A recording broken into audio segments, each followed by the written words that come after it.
নমস্কার, আমি ঋষিকেশ দেবগুপ্ত অফিসিয়ালে আপনাদেরকে স্বাগত। এই মুহূর্তে সামাজিক মাধ্যম থেকে সংবাদ মাধ্যম যেখানেই বলুন একটি প্রশ্ন নিয়ে খুব কাটাছেঁড়া চলছে, বিস্তর গবেষণা চলছে, বেশ আলোচনা চলছে। সেটি হলো বাংলায় পুনরায় কি বামপন্থীরা, বামফ্রন্ট বা সিপিআইএম ফিরে আসতে পারবে? যদি ক্ষমতায় ফিরে আসার কথা বলেন তাহলে বলবো অনেকটা পথ এখনো আরো চলতে হবে বা চলা বাকি আছে। আর যদি বলেন যে বিরোধী হিসেবে উঠে আসা যাবে নাকি, তাহলে আমি বলবো প্রচুর প্রচুর সুযোগ রয়েছে এবং আমার হিসেবে এটাই সঠিক সময়। আমার খুব ছোট্ট চ্যানেল, খুব একটা বেশি মানুষ দেখেন না আপনারা। এবার তারপর যারা দেখেন তাদের মধ্যে বেশ কিছু শুভাকাঙ্ক্ষী রয়েছে যারা খুব ভালো ভালো কমেন্ট করে, আমাকে গাইড করে। তার মধ্যে একজন ময়ূক চ্যাটার্জি। সে আমাকে বলেছিল বেশ কিছুদিন আগে যে এই বিষয়গুলোতে আলোচনা করো, যে উত্তরবঙ্গের তৃণমূল কেন আটকে যাচ্ছে বারবার। তো মানে যেদিন উনি বলেছিলেন আমাকে বিষয়টি নিয়ে বলতে, সেদিনই আমি ওই বিষয়টা নিয়ে বলে ফেলি বা তারপরের দিন, কারণ আমি ওটা নিয়েই লেখালেখি করছিলাম। তারপর এই বিষয়টা নিয়ে যখন আমি বসলাম, আমি দেখলাম আমাকে বেশ কিছু জায়গায় লিখতে হবে এবং আবার আমাকে নিজেকেও আবার রাস্তায় নামতে হবে, পথে বেরোতে হবে। সেগুলোও বেরোলাম। তা ইতিমধ্যে অনেক বামপন্থী নেতা থেকে শুরু করে অনেক সাংবাদিক, মানে প্রথিতযশা সাংবাদিকদের ইন্টারভিউ গুলো বেরোলো। তো একটা জায়গায় গিয়ে কিছুটা স্যাটিসফাইড ছিলাম যে হ্যাঁ, আমি যেভাবে ভেবেছি অনেকটা ক্ষেত্রে মিলে গেছে, তবে আবার বেশ কিছু জায়গায় মেলেওনি। যারা বলছেন যে বামপন্থীরা শেষ হয়ে গেছে এবং অনেককে দেখলাম যে আর কিছু করার নেই এসব বলছেন বা অনেক কিছু করতে হবে, আমার হিসাবে দেখুন বামপন্থীরা কিন্তু সঠিক লাইনেই রয়েছে। খালি আরেকটু গ্রামে ফিরে যেতে হবে, আরেকটু পিছনের দিকে ফিরে যেতে হবে। যেই জায়গা থেকে শুরু হয়েছিল সেই জায়গা থেকেই আবার শুরু করতে হবে। মানে যেদিক থেকে বা যেখান থেকে বামপন্থীরা এসছিল বা যেই এজেন্ডা নিয়ে তারা পশ্চিমবঙ্গের বুকে এসছিল, অনেকটা সেরকমই জায়গা। ধনী দরিদ্রের যে গ্যাপটা রয়েছে, যে ব্যবধানটা রয়েছে, সেটা অনেক বড় হয়ে গেছে। এটা বামপন্থীদের জন্য একটা দারুণ দুর্দান্ত সাবজেক্ট, যেখান থেকে তারা লড়াই করে বা যেটার জন্য তারা পরিচিত। 1% মানুষ বনাম গোটা ভারতবর্ষ, বা 1% মানুষের কাছে 50% বা বাকি 50% সম্পত্তি গোটা ভারতবর্ষের কাছে। এই বিষয়গুলোই তো বামপন্থীদের মেন পরিচিতি দেয় এগুলো নিয়ে আন্দোলনে। এবার কোথায় কোথায় গিয়ে সমস্যা হতে পারে দেখুন। প্রথমে তো আপনারা মানে নিজেদের যতটা পরিমাণ ব্যর্থতা ভাবছেন তার থেকে অনেক বেশি ব্যর্থতা জন্য দায়ী হচ্ছে উল্টো পাশে দুটো পার্টি। তাদের কাছে আপনারা পয়সা বা টাকাতে পেরে ওঠেননি, এটা একটা বাস্তব কথা। আপনাদের বড় বড় পার্টি অফিসগুলা সব বিভিন্ন এলাকার প্রাইম স্পটে হতে পারে, পার্টি অফিসের পরিধি বড় হলেও, তবে এই মুহূর্তে মনে হয় ক্যাশ ক্যাপিটাল আপনাদের কাছে খুব একটা বেশি নেই। আর এর জন্য আপনারা পিছিয়ে গেছেন, কেননা এই দুটো দল এবার যেভাবে প্রচার করেছে পশ্চিমবঙ্গের বুকে, মানে আপনি ভাবুন, অমিত শাহ থেকে নরেন্দ্র মোদী ডেলি প্যাসেঞ্জারি করছে, অভিষেক ব্যানার্জি দু থেকে তিনটে লোকসভাকে কেন্দ্র করে করে ভাষণ দিচ্ছে, মমতা ব্যানার্জি আবার বিধানসভা ভিত্তিক বক্তব্য রাখছে, তার সাথে বিভিন্ন স্টার ক্যাম্পেনার হুটখোলা জিপে, তার সাথে বিভিন্ন ভিডিও ভ্যান, তার সাথে প্রত্যেকটা বুথে বুথে মুরগা ভাত বা খাওয়া দাওয়া, এই কনসেপ্টে ভোট হয়েছে। তো আপনারা অনেকটা পিছিয়ে ছিলেন, তাই এই জায়গাটা আপনাদের কোনো ব্যর্থতা নেই। এবার আসি বাকি যেটা হচ্ছে এই মেরুকরণের রাজনীতি। তৃণমূল বারবার চেষ্টা করেছে হিন্দু মুসলিমের ভাগটাকে আটকে দিয়ে বাঙালি অস্মিতাকে সামনে আনার, 100% সফল বলতে পারেন। আর বিজেপি বারবার চেষ্টা করেছে যে হিন্দুত্বর জাগরণ। আর এই লাইনের থেকে গিয়ে বাকিদের আর বেরোনোর কোনো জায়গা ছিল না, কারণ মুসলিমরা ভেবেছে যে এইটা আমাদের আলটিমেট ফাইট, আমাদের বাঁচতে হবে। সংখ্যালঘুরা তাই ভেবেছে, তৃণমূলের দিকে ঝুঁকে গেছে। তাই বলে কি 100%ই তৃণমূলের দিকে ঝুঁকেছে? না। আপনাদের যত জায়গায় ভালো রেজাল্ট হয়েছে আপনারা দেখুন, সংখ্যালঘু এরিয়াগুলোতে আপনাদের দুর্দান্ত রেজাল্ট হয়েছে। হ্যাঁ, কিছু জায়গায় কংগ্রেস আপনাদেরকে ব্যাক করেছে, অস্বীকার করার জায়গা নেই। তবুও মোহাম্মদ সেলিম দ্বিতীয় হয়েছে, 21 পয়েন্ট সামথিং শতাংশ ভোট তারা গেইন করেছে। চারটিখানি ব্যাপার নয় কিন্তু, সম্ভবত রানীনগরে এগিয়েও আছে একটি বিধানসভাতে। এই মুহূর্তে যদি ভোট হয় তাহলে রানীনগর বিধানসভা বামপন্থীদের দখলে বা সিপিএম এর দখলে। এটা গেল একটা। নতুন মুখ ছিল দীপশিতা, সেখান থেকেও সে দারুণ ফলাফল করেছে, প্রায় 5.5% কাছাকাছি সে ভোট বাড়িয়েছে।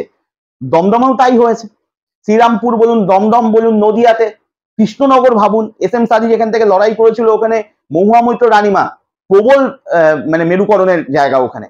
এবং সকাল থেকে আপ্রাণ চেষ্টা করেছে মহুয়া মৈত্র তার মিশনারিজকে দিয়ে সেই জায়গাগুলো সংখ্যালঘু ভোটগুলোকে পুরো ব্লক ভোটে পরিণত করা, সেখান থেকে ওখানে প্রায় 3.5% ভোট গেইন হয়েছে। ইভেন বসিরহাট, যেখান থেকে বিজেপি অভিমুখ বানিয়ে রাখার চেষ্টা করেছিল বা ওই অভিমুখে পশ্চিমবঙ্গে ভোট করার চেষ্টা করেছিল, আর সেখানে হাজি নুরুল ইসলাম তৃণমূলের থেকে, যেখানে সংখ্যালঘু অধ্যুষিত এলাকা বলতে পারেন বা ভোট বেশি সংখ্যালঘুদের, সেখানেও নিরাপদ সর্দার সন্দেশখালীর বুকে দাঁড়িয়ে দুর্দান্ত লড়াই করেছেন। 0 পয়েন্ট সামথিং হলেও সে ভোট বাড়িয়েছে ওখানে। তো সংখ্যালঘুদের ভোট কিন্তু যথেষ্ট পরিমাণ আপনাদের সাথে আছে, বামপন্থীদের সাথে। এবার এই মেরুকরণের জায়গা থেকে আর একটা সমস্যা আমার মনে হয় বামপন্থীরা পড়েছিল লোকসভাতে, সেটা হচ্ছে শত্রু নির্ধারণে, যে আমার বিপক্ষকে, সেই মানুষটাকে নির্ধারণে। কেননা পশ্চিমবঙ্গের নিরিখে দেখলে তৃণমূল এবং বিজেপি দুজনই, কিন্তু সামগ্রিক ভারতবর্ষের পরিপ্রেক্ষিতে যদি দেখা যায় বা লোকসভার পরিপ্রেক্ষিতে, তাহলে নাম্বার ওয়ান শত্রু বিজেপি, এখানে কোনো ব্যাপার নেই। এই যে ব্যাপারটা, এই যে বিষয়টা, এই দ্বিধাগ্রস্ত যে ব্যাপারটা, এই দ্বিধান্বিত জায়গাটাই সমস্যা তৈরি করেছে অনেক বামপন্থীদের মনে। আমি কথা বলেও বুঝেছি। বিধানসভাতে কিন্তু সেই জায়গাটা অনেক কমে যাবে, 1 পয়েন্ট টার্গেট হবে হচ্ছে তৃণমূল, খুব ভালো কথা। কিন্তু আমরা যদি ভোট দেখি, আপনারা নিজেরাও জানেন যে তৃণমূলের থেকে বিজেপি যেই ভোটটা পেয়ে আজকে দ্বিতীয় স্থানে চলে এসছে বা বিরোধী হয়েছে, মূল বিরোধী শক্তি, সেটা সিপিএম এর ভোট। তাহলে আমার মনে হয় প্রতিটা জায়গায় জোন ভাগ করে নেওয়া উচিত, বিধানসভা ভিত্তিক ভাগ করে নেওয়া উচিত, যেখানে যেখানে বিজেপি এই মুহূর্তে নড়বড়া, সেই ভোটগুলোকে আগে আবার সিপিএম এ ব্যাক করে আনা, এবং আমার মনে হয় এটা বেশি সহজ। আর তৃণমূলের যে ভোটটা রয়েছে, কোনো কারণে বিজেপির ভোটটা যদি সিপিএম এ আবার ফিরে আসে, তাহলে লাভের লাভ যেটা হবে, সাধারণ মানুষ এটা বোঝা শুরু করবে যে এবার মূল বিরোধী হতে চলেছে সিপিএম। তাহলে 15 বছরে যে অ্যান্টি এস্টাবলিশমেন্ট ভোটটা রয়েছে, প্রতিষ্ঠান বিরোধী যে ভোটটা তৃণমূলের বিপক্ষে যেতে চলেছে, ওটা বামপন্থীরা বা সিপিএমরা পেয়ে যাবে। তাই আমার মনে হয় বিজেপি যেখানে যেখানে এই মুহূর্তে দুর্বল হওয়া শুরু করেছে, সেই জায়গাগুলোতে বামপন্থীদের নামতে হবে। বামপন্থীদের পরিষ্কার আগের জায়গায় ফিরে যেতে হবে, গ্রামে ফিরে যেতে হবে। প্রত্যেকটা পৌরসভার ওয়ার্ড থেকে শুরু করে প্রত্যেকটা গ্রামের বুথে মানে প্রচুর সমস্যা রয়েছে, সেই সমস্যাগুলো নিয়ে ওই বুথে যদি 2 থেকে 3 জনও থেকে থাকেন আপনারা বা বামপন্থীরা, তারা নামুন, ঝান্ডাটাকে আবার এইভাবে আপনার ট্রেডমার্ক এভাবে ধরুন, কাঁধে নিয়ে নামুন, রাস্তায় বসুন, চিৎকার করে গলা পাঠান, মানুষকে জানান। রাস্তায় না নামলে কিন্তু কেবলমাত্র টিভির পর্দায় বসে তৃণমূলকে গালিগালাজ করলে হবে না। আর লক্ষ্মীর ভান্ডার নিয়ে গালিগালাজ করে লাভ নেই। লক্ষ্মীর ভান্ডারের যত গালিগালাজ করতে হবে তত পিছোতে হবে। বিজেপিও সেম, আপনাদেরও কিছু নেতা সিপিএম এর বলেছিল, তারাও পিছিয়ে এসেছে, যদিও ইয়াং জেনারেশন বলেনি। তো রাস্তায় নেমে আবার মানুষের জন্য গলা পাঠাতে হবে, লড়াই করতে হবে। দেখুন, লক্ষ্মীর ভান্ডারকে মোকাবেলা করতে গেলে যেই মহিলা বাহিনী বা সংগঠনের দরকার, আপনাদের এখন এই মুহূর্তে সেটা নেই, পুরো ধূলিসাৎ হয়ে গেছে। জাগতে হবে এসএফআই কে, জাগতে হবে ডিওয়াইএফআই কে। যদি এসএফআই জাগে সব থেকে বেস্ট হয়, তার কারণ এই মুহূর্তে কলেজে যে ছেলে বা মেয়েগুলো পড়ছে, তাদের বাড়িতে যথেষ্ট গুরুত্ব রয়েছে যে এই আমার ছেলে বা মেয়েটি, সে কলেজে পড়ে, সে শিক্ষিত। এবার সে যদি বর্তমান পরিবেশ এবং পরিস্থিতি নিয়ে ওয়াকিবহাল হয়, তাহলে সে যখন ওই বাড়ির মানুষটার কাছে সেই বিষয়গুলো তুলে ধরবে, তাহলে সেটা অনেক বেশি গ্রহণযোগ্য হয়ে ওঠে বা বিশ্বাসযোগ্য হয়ে ওঠে। তাই এসএফআই কে সবার আগে জাগতে হবে। এসএফআই যদি জাগে, তাহলে আমার মনে হয় প্রায় 30 থেকে 40% সমস্যা মিটে যাবে। মানুষকে গিয়ে বোঝান। আমার মনে হয় মীনাক্ষী দেবী থেকে শুরু করে যারা রয়েছে, তাদের প্রত্যেককে আরেকবার পশ্চিমবঙ্গ হাঁটা উচিত। পশ্চিমবঙ্গকে হাঁটুন, হেঁটে মানুষের মাঝখান থেকে তাদের সমস্যাগুলোকে তুলুন, এবং ওটাই হবে সিপিএম এর ইস্তাহার 2026-এ। 2025-এর মধ্যে পরিকল্পনা তৈরি করে নিতে হবে, এবং ওটাই দাবি দাওয়া মানুষের, এবং ওটা নিয়েই মানুষের কাছে পৌঁছতে হবে, যে অন্তত 6 মাস যাতে ওটা মানুষের কাছে ঘোরে যে এটা তারা করতে চাইছে। নীতি আদর্শের গল্পের জায়গা থেকে যদি বলেন, সেই সোশ্যালিজম, ক্যাপিটালিজমের ধ্বংস, এসব যদি বলেন, তাহলে মানে আমার পক্ষে আপনাদেরকে বোঝানো সম্ভব না। আমি যেটা বলছি সেটা ডেটাবেসের উপর ডিপেন্ড করে বলছি, নির্ভর করে বলছি। আর আমার সব থেকে বেশি যেটা মনে হয়েছে, বামফ্রন্টের অমুকের জায়গায় অমুকের লাগবে, তমুকের জায়গায় তমুক লাগবে। দেখুন, আপনারা 42টা সিটে সম্ভবত সিপিএম এবার 23টা সিটে লড়াই করেছে। 23টা সিটের নিরিখে দেখলে 50% সিটে যথেষ্ট ভালো ফল হয়েছে। এবার বাকি সিপিএম কে আরো বেশি পরিমাণে জাগতে হবে। তার কারণটা হচ্ছে, বাকি যে বামপন্থী দলগুলো রয়েছে, তাদের অস্তিত্ব মানে চরম বিপন্ন। দূরবীন দিয়ে খুঁজে পাওয়া যাচ্ছে না এই মুহূর্তে যা পরিস্থিতি রয়েছে। কেবলমাত্র নামকা বাস্তা ফ্রন্ট হয়ে আছে। লড়াই করতে হবে সিপিএম কে, আর আরো বেশি নিজেকে প্রতিষ্ঠিত করতে হবে। তার কারণ অধীর রঞ্জন চৌধুরী আর কতদিন ব্যাটিং করবে, এটা নিয়ে সন্দেহ রয়েছে। তারপর বডি ল্যাঙ্গুয়েজ একটু ঝুঁকে গেছে, কাজ ঝুঁকে গেছে এই মুহূর্তে ওই রেজাল্ট বা ফলাফলের পর। আর তারপরে ডিপেন্ড করছে, মহারাষ্ট্রের ভোট রয়েছে, বিহারের ভোট রয়েছে, ওখানকার বিজেপির ফলাফল, কংগ্রেসের ফলাফল, এবং তারপর রাহুল গান্ধীর সাথে মমতা ব্যানার্জির সমীকরণ। এই গল্পগুলোকে মেলানোর পর এরপর কংগ্রেস 2026-এ আদৌ থাকবে কিনা সিপিএম এর সাথে, এটা বড় প্রশ্ন আছে। তো নিজেকে অনেক বেশি শক্তিশালী করতে হবে। আমার হিসেবে ফিরে আসার জন্য সব থেকে ভালো বা অনুকূল পরিবেশ যদি বলে থাকেন, এই মুহূর্তে এটাই রয়েছে। কিন্তু পথে নামতে হবে বন্ধু, পথেই পথ চিনতে হবে, সেই আগের জায়গায় ফিরে যেতে হবে। আবার সেই স্লোগানেই ফিরে যেতে হবে, লড়াই লড়াই লড়াই চাই, লড়াই করে বাঁচতে চাই, এ লড়াই লড়বে কে, তুমি আমি আবার কে। সেই জায়গায় আবার ফিরে যেতে হবে, রাস্তায় নামুন। নিট থেকে শুরু করে নেক, এগুলো তো সামগ্রিকভাবে রয়েছে, এগুলো টাউনের প্রত্যেকটা হার্ট অফ টাউনে আপনার যান, ট্রাফিক মোড়ে দাঁড়িয়ে আন্দোলন করুন। আর প্রত্যেকটা বুথে বুথে আমি বলছি, দুজন থাকলে দুজন মিলে বসে পড়ুন, দুজন মিলে মানুষের কাছে যান, মানুষকে বোঝান। সব থেকে বড় ব্যাপার, আপনাদের কাছে একটা খতরনাক অস্ত্র রয়েছে। আপনারা একটা দল যারা প্রতি বছর এসএসসিটা নিয়েছিলেন, সম্ভবত দু একটা জায়গায় যদি এদিক ওদিক হয়তো হতে পারে, কিন্তু মোস্ট অফ দ্য টাইমস আপনারা করেছেন। জেনারেল স্ট্রিমে যে এই যে হাজার হাজার লক্ষ লক্ষ ছেলেমেয়েরা পড়ে, প্রতি বছর কলেজে সিট বাড়াতে হয়, ভর্তি হতে পারে না, ওখান থেকে ওখানে দৌড়ায়, সেখান থেকে তো সেখানে দৌড়ায়, সেই ছেলে মেয়েগুলোর কাছে ভরসা যোগান যে আমরা আসলে আবার এসএসসিটা হবে। এটা নিয়ে তৃণমূলের যে দুর্বলতা রয়েছে, এটা নিয়ে তৃণমূলের মধ্যে যত বড় খাদ আছে কল্পনা করতে পারবেন না। ইয়াং জেনারেশনের ভোট তৃণমূলের সাথে নেই, এবং যেটা রয়েছে বিজেপির সাথে, ওটা বিজেপির ভোট নয়, তৃণমূলের উপর রাগ করে ওটা বিজেপির ভোট। সেই জায়গাটা যদি ধরে নেওয়া যায়, এই একটা জায়গা দিয়ে অনেকটা কভার হয়ে যাবে। আর এর জন্যই বলছি এসএফআই কে জাগতে হবে।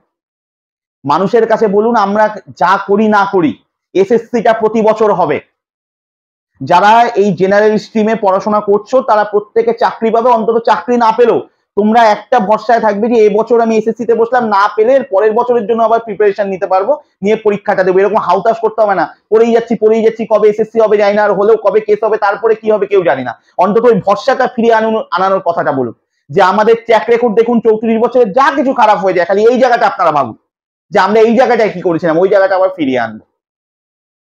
একবার করে দেখুন, এই জায়গাটা ইয়াং জেনারেশন হাঁ করে বসে আছে, খালি একটা মানে দিশা দেখাতে হবে, পথ দেখাতে হবে যে হ্যাঁ জেনারেল স্ট্রিম এভাবে করলে এভাবে হবে।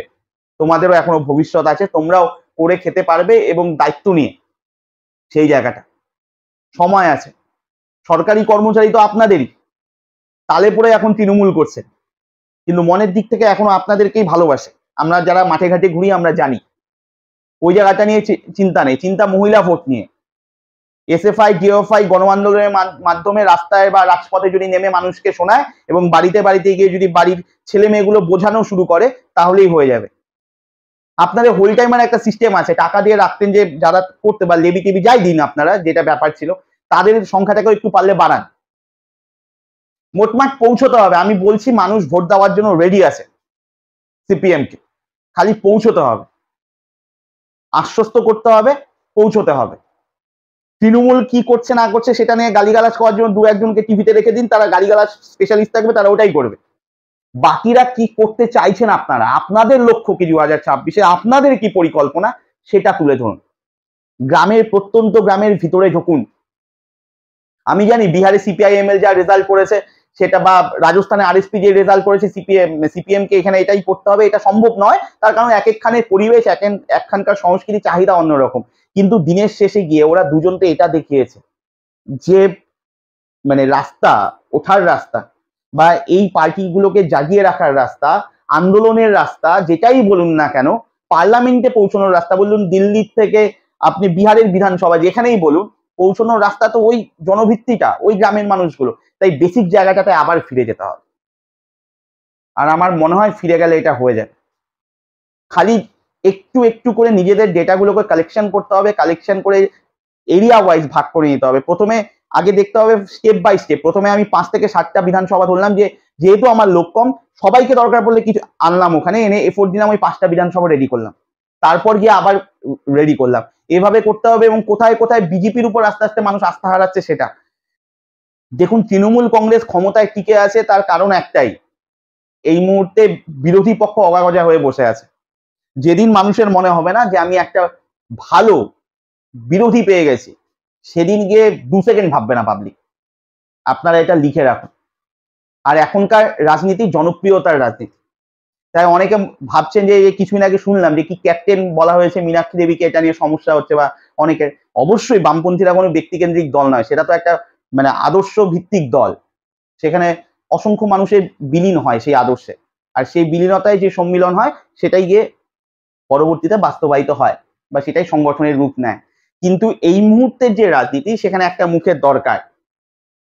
মীনাক্ষীর মুখটা খারাপ নয়, কারণ মমতা ব্যানার্জি যেই জায়গা থেকে, আমি খারাপ নয় দ্যাট মিনস আমি বলতে চাইছি যে মমতা ব্যানার্জি যেই জায়গা থেকে উঠে এসছে, টালির চালের ঘর, সেখান থেকে আন্দোলন, তারপরে মমতা ব্যানার্জি, মীনাক্ষীর সেই মাটির সাথে টাচটা রয়েছে। গ্রামের মানুষ তার কথাবার্তা, তার চিন্তা ভাবনা, তার আবেগকে কানেক্ট করতে পারে, সেই জায়গা থেকে ভালো, আমার মনে হয় বেস্ট। আর অনেকে আবার বলছেন ইয়াং জেনারেশনকে সামনে এনে কি হলো, কিছুই তো হলো না, লাভ হলো না, এই হলো না, সেই হলো না। আমার মনে হয় যারা ভেবেছিলেন যে এদেরকে আনলে মানে ক্ষমতায় ফিরে আসবে সিপিএম, তাহলে আপনারা মানে বয়স্ক লোক যদি হন হয়তো ফটোতে মালা ঝুলে যাবে, তাও সম্ভব না। কিন্তু যদি এইভাবে ভাবা হয় যে এদেরকে আনার পর আমাদের কি উন্নতি হয়েছে, আমি বলছি ভোট পার্সেন্টেজ যদি দেখা যায় একদম সঠিক ট্র্যাকে রয়েছে সিপিএম, সেই জায়গাটাই করতে হবে, রাস্তায় নামতে হবে, গলা ফাটিয়ে বিজেপির নামে বলতে হবে, গলা ফাটিয়ে তৃণমূলের নামে বলতে হবে, কিন্তু তার থেকেও বেশি তারস্বরে বলতে হবে আমরা কি করতে চাইছি সেটার উপরে। আপনাদের তো বেকার ভাতা ছিল একটা সময়, আমি এর একদিন একটা খবরের কাগজেও পড়ছিলাম 50 টাকা করে, হয়তো তখন আমার জন্ম হয়নি বা হলেও আমি ছোট ছিলাম। তো এই যে আজকে লক্ষ্মীর ভান্ডার বা এই যে ভাতা, যেই ব্যাপারটা, এগুলো আপনাদের সময় ছিল, আর তখনকার দিনে 50 টাকা নিশ্চয়ই বড় মানে রাখতো, সেগুলো বলুন যে আমরা এগুলো করে এসেছি। তখনকার মতো সোশ্যাল মিডিয়া ছিল না, বা এরকম অমুক তমুক মানে কোনো এজেন্সি ছিল না যে এই কথাগুলো মানুষের কাছে এখন দায়িত্ব নেয় টাকার বিনিময়ে পৌঁছে দেয়, সেটা আপনাদের ছিল না। তো এখন সেগুলো হয়েছে, এর জন্য আপনারা এটা জানে না, এগুলো বলুন। কিন্তু আমি বলছি আপনারা এসএসসি নিয়ে রাস্তায় নামুন, মানুষকে এটা বোঝান যে জেনারেল স্ট্রিমের ছেলে মেয়েদের জন্য এখনো ভবিষ্যৎ রয়েছে, তারা প্রতি বছর যেরকম পরীক্ষা দিলে পাশ করে, এরকম একটা মানে গ্যারান্টি তাদের মনে থাকবে, আস্থা থাকবে যে এই বছর আমি এসএসসি পেয়ে, এর পরের বছর তো আবার এই গেটেই হচ্ছে। সেই জায়গাটা রেডি করুন প্লিজ। কিন্তু রাস্তায় নামতে হবে, বুথের সমস্যা নিয়ে বুথে দুজন থাকলে দুজন নামুন, ওয়ার্ডের সমস্যা থাকলে ওয়ার্ডে নামুন, সামগ্রিক সমস্যা নিয়ে গোটা ব্লক রাস্তায় আসুন, ট্রাফিকে আসুন, মানুষকে জানান তো দিন আমরা আছি। কেবলমাত্র সন্ধ্যাবেলা টিভির পর্দায় বসে কার কি আগায় জানি না, কিন্তু ওই চ্যানেলটার খুব আগায়, মানুষের মনে দাগ কাটা বা রেখাপাত খুব একটা বেশি হয় না। আর আমার মনে হয় তৃণমূলকে ফার্স্ট টার্গেট না করে বিজেপিকে করে যদি আবার নিজের ভোটটাকে ব্যাক করে নিয়ে আসা যায়, এবং মানুষ যদি ভেবে নেয় যে আমরাই মানে বা সিপিএম মূল বিরোধী হতে চলেছে, তাহলে নিশ্চিন্তে তৃণমূলের এগেন্স্ট যে ভোটটা আছে একা একা চলে আসবে। আর আমার মনে হয় মূল বিরোধী শক্তি হিসেবে যদি উঠে আসা যায়, ক্ষমতা যাওয়ার জন্য এক্সট্রা আর কোনো টার্গেট ফিক্স করতে হবে না, একা একাই হয়ে যাবে এই মুহূর্তে যা পরিবেশ বা যা পরিস্থিতি রয়েছে। আর একটা বিষয় আমার এর আগেও মনে হয়েছে, এর মধ্যেও মনে হয়েছে, ব্যাপারটাকে অন্যভাবে নেবেন না, আমি দেখেছি মানে বামপন্থী মানেই বা সিপিআইএম করছি মানেই যে আমরা সব জানি, এই বিষয়টা কিন্তু খুব সমস্যার, আমি অনেককে দেখেছি মানে খুব দাঁত ভাঙা কঠিন কঠিন শব্দ বলে লাস্টে গিয়ে যাকে বোঝাচ্ছে সেও মাথা চুল করছে আর বাকিরা ঘুমিয়ে পড়েছে। এটা না, পরিবেশ পরিস্থিতি বুঝে মানুষের কাছে যাতে গ্রহণযোগ্য হয় বিষয়টা, মানুষ যাতে সেটা নিতে পারে। বামপন্থা একটা মানে প্রোডাক্ট এরকম যে খেলে দাঁত ভেঙে যাবে এরকম না, এমন একটা প্রোডাক্ট যেটা খেলে পেটও ভরবে, মানে পেট খারাপও হবে না এবং দাঁতও ভাঙবে না, শরীরের পক্ষেও ভালো, এইভাবে প্রেজেন্ট করতে হবে বিষয়টাকে প্লিজ, সেই জায়গাটাকে দেখে রাখবেন। তবে আমার মনে হয় অনেককে শুনলাম, আমি ইউটিউবেই শুনেছি অনেক জায়গাতে যে আর ভবিষ্যৎ নেই, অমুক নেই, তমুক না, আমি বিশ্বাস করি, আমি মনে প্রাণে বিশ্বাস করি এটা সঠিক সময় একদম, আমি যতটুকু লেখাপড়া করে বা মানুষের থেকে খোঁজ নিয়ে যা বুঝলাম, কেবলমাত্র পৌঁছতে হবে, দুজন থাকলে দুজনই নামুন, লোক বাড়ানো হবে না, ওই পথ দিয়ে যেতে যেতে লোক বেড়ে যাবে। আর এখনই দরকার নেই আমার অমুকটা ভালো তো তুমি চলে আসো, মানে এই মুহূর্তে যা চলছে, যা ট্রেন চলছে, হুট করে যদি আমি যে রাস্তা দিয়ে চলছি একজনকে জোর করে ঘাট ধাক্কা নিয়ে টেনে নিয়ে আসি, তাহলে এতে ঝামেলা হবে, আরো বেশি মানে বিপদে পড়তে হতে পারে, দুর্বল হয়ে যেতে পারে সংগঠন। এর থেকে দরকার পড়লে ওই ট্র্যাকে দু এক পা হাঁটি, তারপর তাকে বুঝাই, তারপর এমনি সে আমার হাত ধরে চলে আসুক, আমাকে টেনে হিসড়ে নিয়ে আসতে হবে না প্লিজ। তো আপনাদের কি মতামত অবশ্যই জানাবেন, তবে আমার মনে হয় সঠিক রাস্তাতেই রয়েছে। নমস্কার, ভালো থাকবেন।